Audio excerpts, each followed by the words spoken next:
Bollywood superstar Shahrukh Khan হিটস্ট্রোকে আক্রান্ত হয়ে আহমেদাবাদের একটি হাসপাতালে ভর্তি হয়েছেন। তিনি কলকাতা নাইট রাইডার্স ও সানরাইজার্স হায়দ্রাবাদের মধ্যে আইপিএল সেমিফাইনাল ম্যাচ দেখতে আহমেদাবাদে গিয়েছিলেন।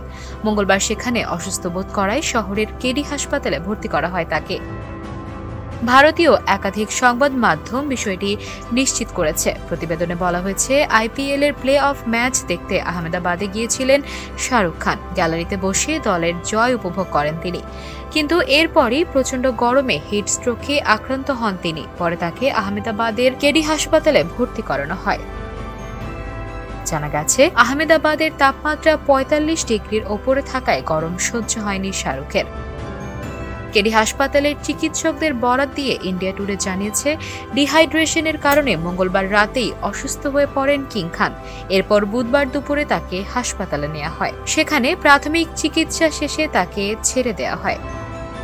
মঙ্গলবার স্টেডিয়ামে শাহরুখের সঙ্গেই উপস্থিত ছিলেন কন্যা সুহানা ও পুত্র আব্রাম, ছিলেন অনন্যা পান্ডে এবং সানায়া কাপুরও। মাঠে বসেই দলের জয় উপভোগ করেছেন তারা। এদিকে বুধবার সুহানার জন্মদিন। মেয়ের জন্মদিনে শাহরুখের অসুস্থতার খবর ছড়িয়ে পড়তেই অনুরাগীদের কপালে চিন্তার ভাঁজ। অনেকেই সামাজিক যোগাযোগ মাধ্যমে অভিনেতার দ্রুত আরোগ্য কামনা করেছেন।